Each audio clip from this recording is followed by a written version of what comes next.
Sanu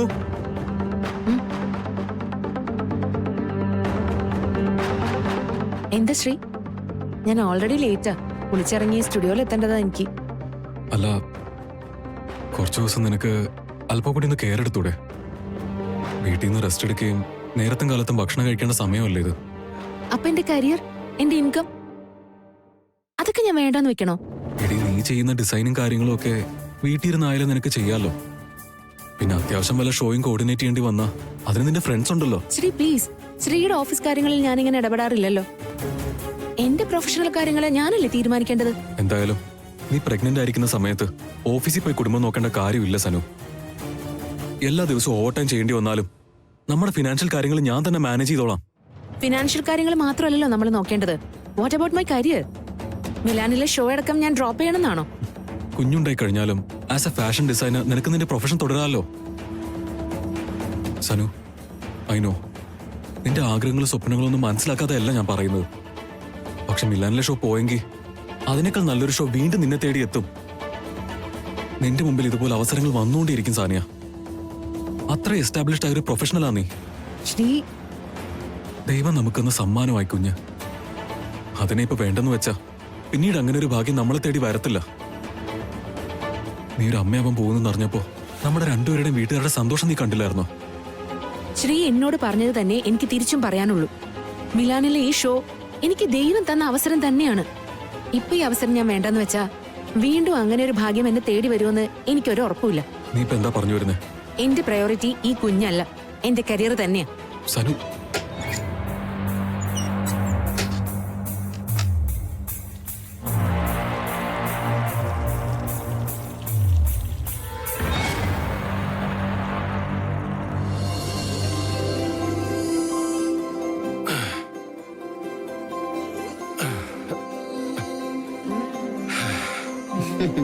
good morning അച്ഛമ്മേ. Good morning തക്കടു. ഇത് കണ്ട ഇന്ന് നടക്കാൻ പോയിട്ട് നേരത്തെ എത്തിയോ? ഗിരിക്ക് കോഫി എടുക്കട്ടെ? ഇപ്പൊ വേണ്ട, ഞാനൊന്ന് ഫ്രഷ് ആയിട്ട് മതി കേട്ടോ. അച്ഛമ്മേ, നാളെ മുതൽ ഒരു 3-4 ദിവസത്തേക്ക് ഞാനിവിടെ ഉണ്ടാവില്ല കേട്ടോ. നീ എവിടെ പോന്നു?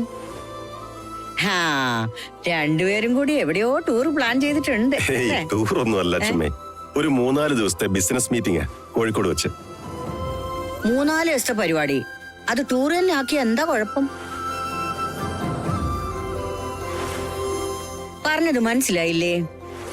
യാത്രക്ക് നീ എന്റെ മോളെയും കൂടി കൂട്ടിക്കൊണ്ടുപോകണം. പണ്ട് കുടുംബക്ഷേത്രത്തിൽ തൊഴാൻ പോയപ്പോ പോലും ഓഫീസ് ടീമിനെ കൂടെ കൊണ്ടുപോയ ആളാ ഗിരി. അപ്പൊ പിന്നെ ഇപ്പൊ ഈ ബിസിനസ് മീറ്റിങ്ങിന് ഞാൻ കൂടെ പോയ എന്തായിരിക്കും അവസ്ഥ? വേണ്ട, ശരിയാവില്ല. അല്ല, അച്ഛമ്മ പറഞ്ഞത് കേട്ടില്ലേ? വരുന്നോ എന്റെ കൂടെ കോഴിക്കോട്ടേക്ക്? അല്ല, അത് പിന്നെ ഗിരിക്കത് ബുദ്ധിമുട്ടാവും. വേണ്ട. സുമിയ പറഞ്ഞത് 100% ശരിയാ. അല്ലെങ്കിലും ബിസിനസ് മീറ്റിംഗിന് പോകുമ്പോ ആരേലും ഭാര്യയെ കൂടെ കൊണ്ടുപോകുവോ? അല്ലേ? അതെ അതെ, മീറ്റിംഗിലൊന്നും പിന്നെ ശ്രദ്ധിക്കാൻ പറ്റില്ല. പരിചയമില്ലാത്ത സ്ഥലവാ, സുമി ഒറ്റയ്ക്കാണല്ലോ എന്നുള്ള ചിന്തയായിരിക്കും അവന്.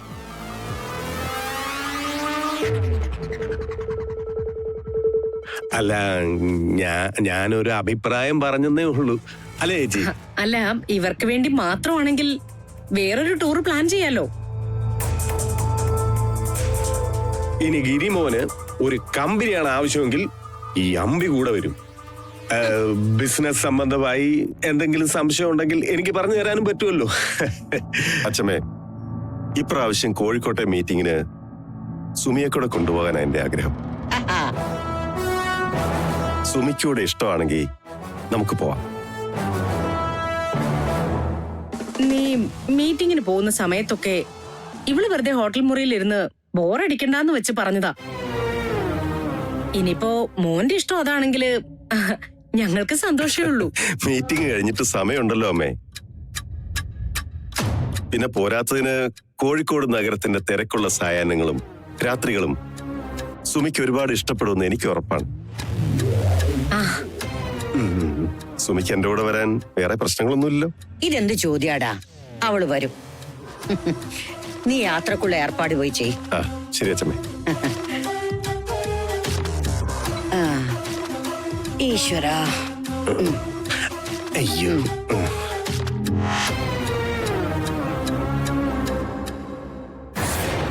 ചേച്ചി, എന്നാ പിന്നെ കോഴിക്കോടൻ അലുവയും കല്ലുമ്മക്കായും കൂടെ കൊണ്ടുവരാൻ അവരോട് പറയാം. ഓ, ഒന്ന് കേറി പോയിന്റ് അമ്പി. എന്നാ കല്ലുമ്മക്ക വേണ്ട പോരെ? അല്ല പിന്നെ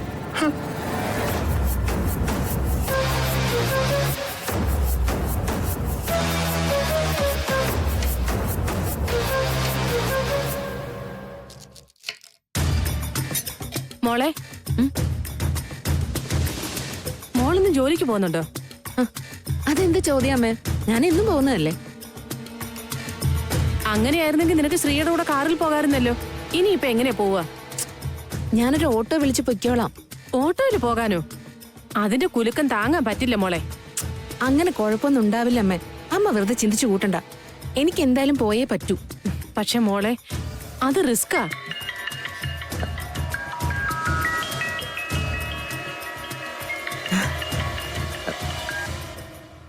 ഹലോ ഗിരിയേട്ടാ. എന്തൊക്കെയുണ്ട് മോളെ വിശേഷങ്ങൾ? എന്ത് വിശേഷം ഏട്ടാ? ഇവിടെ എല്ലാം പതിവ് പോലെ. ഇനി അങ്ങോട്ട് പഴയതുപോലെ ജീവിച്ചാൽ ശരിയാവില്ല കേട്ടോ. നന്നായി സൂക്ഷിച്ച് ജീവിക്കണം, ആരോഗ്യം ശ്രദ്ധിക്കണം. ശ്രീ എവിടെ? ശ്രീ ഓഫീസിൽ പോയി. ഞാൻ സ്റ്റുഡിയോയിൽ പോകാൻ വേണ്ടി ഇറങ്ങുക. മോളെ, മോള് കുറച്ചു കാലത്തേക്ക് സ്റ്റുഡിയോയിലൊന്നും പോകണ്ട. നന്നായിട്ട് റെസ്റ്റ് എടുക്ക് വീട്ടില്. അയ്യോ ഏട്ടാ, പോവാതിരുന്നാൽ ശരിയാവില്ല. ഞാൻ ഏറ്റെടുത്ത കുറെ കമ്മിറ്റ്മെന്റ്സ് ഉണ്ട്. അതുകൊണ്ട് കുറച്ച് ദിവസം എന്നെ പോവാൻ ഏട്ടൻ സമ്മതിക്കണം. അപ്പൊ അങ്ങനെയാണെങ്കിൽ ഞാൻ നിനക്ക് വേണ്ടി ഒരു കാര്യം ചെയ്യാം. നിനക്ക് പോകാൻ ഒരു വണ്ടി അയക്കാം. അയ്യോ ഏട്ടാ, അതൊന്നും വേണ്ട. ഞാനൊരു ഓൺലൈൻ ടാക്സി പിടിച്ച് പൊയ്ക്കോളാം. ആ, ഗുഡ്, അത് മതി. ഇനി അങ്ങോട്ട് ഡെലിവറി വരെ റിസ്ക് എടുക്കാൻ പറ്റില്ല സനു. ഓട്ടോയിലൊന്നും കേറാൻ പാടില്ല കേട്ടോ. ശരി ഏട്ടാ, ഞാൻ ശ്രദ്ധിച്ചോളാം. ആ പിന്നെ ഒരു കാര്യം പറയാൻ മറന്നുപോയി. ഞാനും സുമിയും കൂടെ കോഴിക്കോട്ടേക്ക് ഒരു യാത്ര പോവാണ്. കമ്പനി ആവശ്യത്തിന് പോകുന്നതാ. ഞങ്ങൾ പോയിട്ട് വരുമ്പോ സനക്കുട്ടിക്ക് എന്താ ഞങ്ങൾ കൊണ്ടുവരേണ്ടത്? ഏയ്, ഒന്നും വേണമെന്നില്ല ഏട്ടാ. കോഴിക്കോട് ഹലുവ നിനക്ക് ഇഷ്ടമാണോ? വേണമെങ്കിൽ അത് ഇച്ചിരി വാങ്ങാം. ഓക്കെ, എല്ലാം ഏട്ടന്റെ ഇഷ്ടം. എന്നാ ശരി മോളെ, ഏട്ടൻ പിന്നെ വിളിക്കാം കേട്ടോ. ഇപ്പൊ എന്തായി? ഞാൻ പറഞ്ഞതല്ലേ ഏട്ടനും പറഞ്ഞത്. എന്റെ അമ്മ ഒന്ന് നിർത്തുന്നുണ്ടോ? ഈ ഉപദേശം കേട്ട് കേട്ട് മടുത്തു. തല പെരുക്കുന്നു. വല്യമ്മാമന്റെ കെയറിങ് ഇച്ചിരി കൂടുന്നുണ്ടല്ലോ. സനുവിന്റെ കാര്യം നിനക്കറിയാലോ. ഒന്നിലും ഒരു ശ്രദ്ധയില്ലാത്ത കുട്ടിയാ അവള്. നമ്മൾ കൂടെ നിന്ന് ശ്രദ്ധിച്ചില്ലെങ്കിൽ തന്നിഷ്ടത്തിന് അവൾ നടന്നു കളയും. ആ, അതൊക്കെ പോട്ടെ. കോഴിക്കോട് ട്രിപ്പിന് നീ സുമീനെ കൂട്ടുന്നുണ്ടോ? അവളെയും കൂടി കൊണ്ടുപോകണമെന്ന് എനിക്ക് ആഗ്രഹം ഉണ്ടായിരുന്നു. പിന്നെ അച്ഛമ്മയെ നിർബന്ധിച്ചപ്പോ അതെന്തായാലും നന്നായി. കോഴിക്കോടിന് പോകുന്നതിന് മുമ്പേ സുമിയും കൂട്ടി നമുക്കൊരു ഷോപ്പിംഗ് നടത്തിയാലോ എന്ന് ആലോചിക്കുക. നീ ഒരു കാര്യം ചെയ്തേ, സ്നേഹം വിളിച്ചോണ്ട് വന്നേ, നമുക്കൊരു ഷോപ്പിംഗ് നടത്തിയിട്ട് വരാം. അത് കലക്കി. ഓക്കെ. ഇപ്രാവശ്യം കോഴിക്കോട്ടെ മീറ്റിംഗിന് സുമിയെ കൂടെ കൊണ്ടുപോകാനാണ് എന്റെ ആഗ്രഹം. സുമിക്കൂടെ ഇഷ്ടമാണെങ്കിൽ നമുക്ക് പോവാം.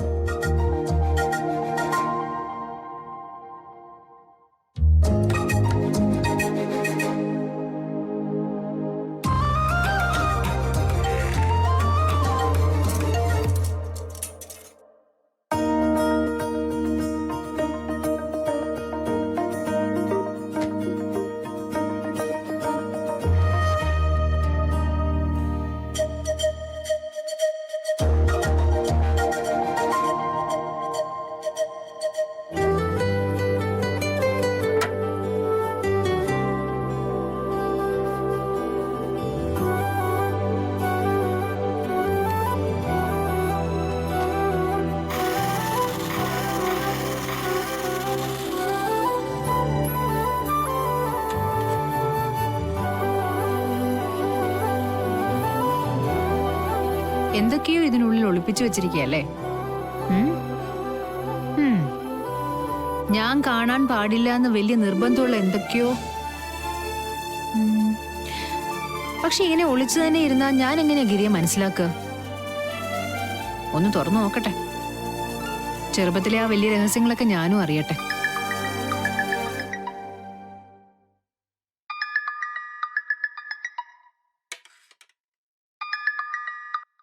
ഹലോ. ആ സുമി, ഞാനിത് വീടെത്താറായി. നമുക്കേ ഒന്ന് പുറത്തു പോണം. വേഗം റെഡി ആവണേ.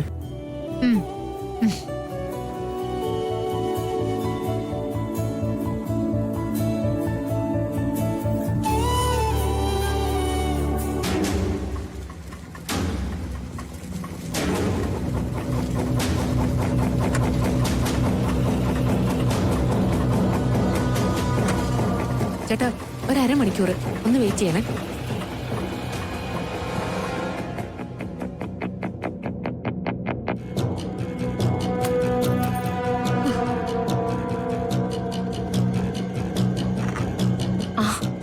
മോളെ സനു, മോളെന്താ ഒറ്റയ്ക്കേ ഉള്ളോ? ശ്രീ എവിടെ? എന്തു പറ്റി മോളെ? എന്താ ഉണ്ടായത്? ഇനി എന്തുണ്ടാവാൻ, എല്ലാം തകർന്ന് തരിപ്പണമായില്ലേ. അതിനു മാത്രം എന്താ ഉണ്ടായത്? നിനക്ക് എന്ത് സങ്കടം ഉണ്ടെങ്കിലും അമ്മയോട് പറയ്. മിലാലിൽ നടക്കുന്ന ഷോയുടെ മീറ്റിംഗ് അറ്റൻഡ് ചെയ്തിട്ടാ ഞാൻ ഇങ്ങോട്ട് വരുന്നത്. ഞാൻ പ്രഗ്നന്റ് ആണെന്ന കാര്യം ഇനി ഈ ലോകത്ത് ആരും അറിയാൻ ബാക്കിയില്ല. ആ ഷോയിൽ നിന്ന് അവരെന്നെ ഏതാണ്ട് കട്ട് ചെയ്ത മട്ടാ ഉള്ളത്. പിന്നെ ദുബായിലെ ഒരു ആഡ് ഫിലിമിന്റെ ഷൂട്ട്, അവരും ഈ കാര്യങ്ങളൊക്കെ അറിഞ്ഞു എന്നാ തോന്നുന്നത്. ഇപ്പോ വിളിയും പറച്ചിലും ഒന്നുമില്ല. നിന്റെ വിഷമം എനിക്ക് മനസ്സിലാവും മോളെ. പക്ഷെ എന്ത് ചെയ്യാം, എല്ലാം കൈവിട്ടു പോയില്ലേ? എല്ലാരും എല്ലാം അറിഞ്ഞില്ലേ? അതെ, അതാ എനിക്കും അറിയേണ്ടത്. ഞാൻ അമ്മയോട് മാത്രം പറഞ്ഞ രഹസ്യം അതെങ്ങനെ എല്ലാരും അറിഞ്ഞു? മോളെ സത്യമായിട്ട് ഞാൻ ആരോടും പറഞ്ഞിട്ടില്ല. സുമിതയായി ഈ വിവരം ഗിരിയുടെ ചെവിയിൽ എത്തിച്ചത്. എനിക്കറിയാം, ആ നന്ദിതയും സുമയും കൂടി എനിക്കെതിരെ നടത്തുന്ന കളിയാ ഇത്. ഇക്കാര്യം എനിക്ക് സുമയോട് ചോദിച്ചേ പറ്റൂ. എനിക്കറിയണം അവരിങ്ങനെ ഇക്കാര്യം അറിഞ്ഞേന്ന്. ദേ, നീ ഇനി അതൊന്നും ചോദിക്കാനും പറയാനും നിൽക്കണ്ട. ഇതിന്റെ പേരിൽ നീ സുമിതയെ ചോദ്യം ചെയ്താൽ കാര്യങ്ങൾ കൂടുതൽ വഷളാവേ ഉള്ളൂ. നീ ഒരു അമ്മയാവാൻ പോവാന്ന വിവരം ഇവിടെ എല്ലാവരും ഒരാഘോഷത്തിലെടുത്തിരിക്കുന്നത്. എന്റെ അഭിപ്രായത്തിൽ നിന്റെ വയറ്റിൽ വളരുന്ന കുഞ്ഞിനെ പ്രസവിക്കുക എന്നുള്ളതാണ് ഇതിനുള്ള പരിഹാരം. ഒടുവിൽ അമ്മ ഇങ്ങനെ തന്നെ പറയുന്ന എനിക്ക് അറിയായിരുന്നു. ഈ കുഞ്ഞു കാരണം എന്റെ ഭാവി നശിപ്പിക്കാൻ ഞാൻ സമ്മതിക്കില്ല. ഇനി അങ്ങോട്ട് എനിക്ക് നിങ്ങളുടെ ആരുടെ ഒരു സഹായവും വേണ്ട. ആ, മോളെ സനു നിക്ക് മോളെ, അമ്മ പറയട്ടെ.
ചേട്ടാ, ആ?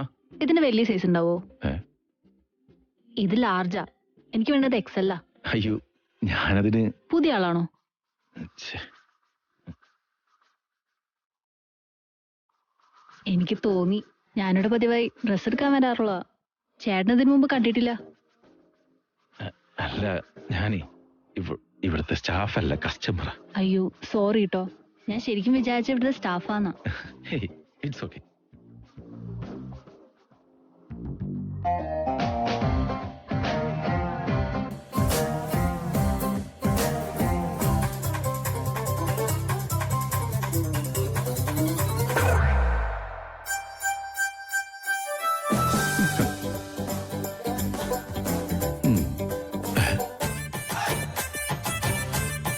ദൈവമേ പെട്ട്.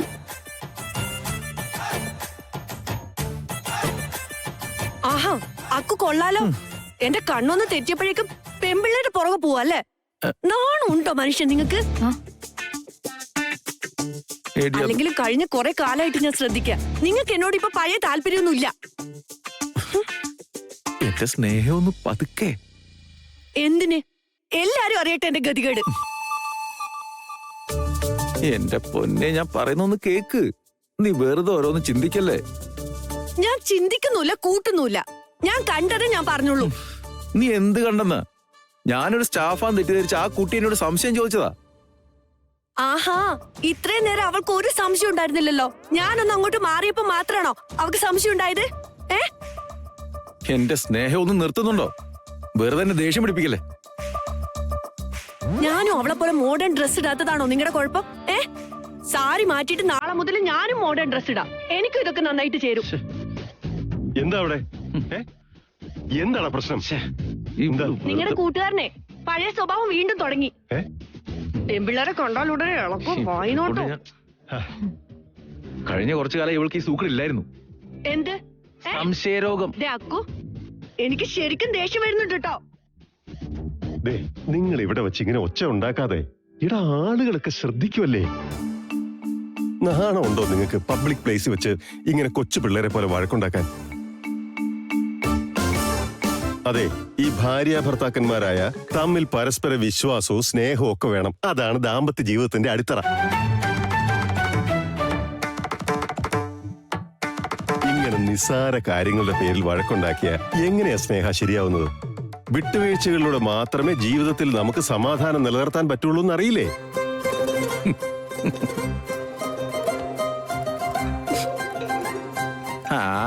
ആരോടായി പറയുന്നേ? സോറി ട്ടോ, ചെറിയ സൗന്ദര്യപ്പിണക്കത്തിന്റെ ഭാഗമായി ഉണ്ടായതാ.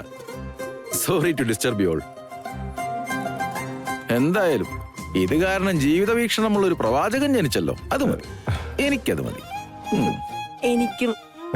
നീ മിണ്ടണ്ട, നിനക്കുള്ളത് പിന്നെ.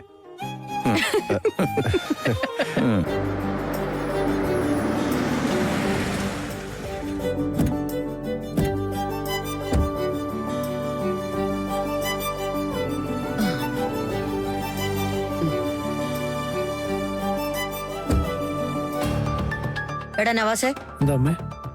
ഇതെന്താ നമ്മുടെ വീട്ടിന്റെ മുന്നിൽ ഒരു ഓട്ടോ? വല്ല ഗസ്റ്റ് വന്നതായിരിക്കും അമ്മേ. ഓട്ടോയിൽ ഏത് ഗസ്റ്റ് വരാൻ? നീ പോയേ അവനോട് എന്താ ഏതാന്നൊക്കെ ചോദിച്ചിട്ടോ. ശരി അമ്മേ.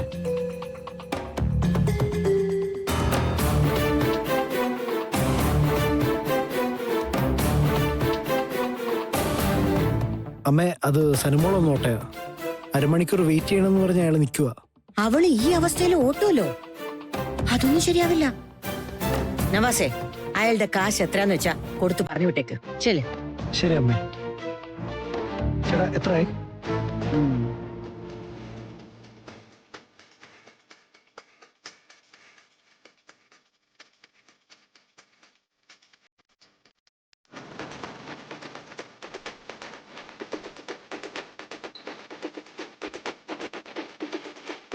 ആഹാ,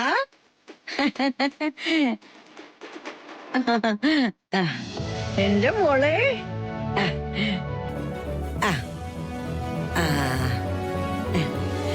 അമ്മേ മഹാമായേ, എന്റെ മോളെ കാത്തോളണേ. എന്തിനാ മോളെ ഓട്ടോ പിടിച്ചു വന്നത്? ഈ സമയത്ത് ഇങ്ങനെ അശ്രദ്ധമായി യാത്ര ചെയ്യാൻ പാടില്ലെന്ന് മോൾക്ക് അറിയില്ലേ? അത് പിന്നെ അച്ഛമ്മ, എനിക്ക് അവിടെ ഇരുന്നിട്ട് ആകെ ബോറടിച്ചു. നിങ്ങളൊക്കെ ഒന്ന് കാണോന്ന് തോന്നി, അതാ. അങ്ങനെ തോന്നിയാൽ ഇങ്ങോട്ട് വരണം, അതിൽ തെറ്റൊന്നുമില്ല. പക്ഷേ ഓട്ടോ പിടിച്ചു വരാൻ നിൽക്കരുത്. ഇവിടെ ഒരു കുഞ്ഞുവാവയില്ലേ? ഇവിടെ വിളിച്ചു പറഞ്ഞ കാർ അയക്കില്ലേ?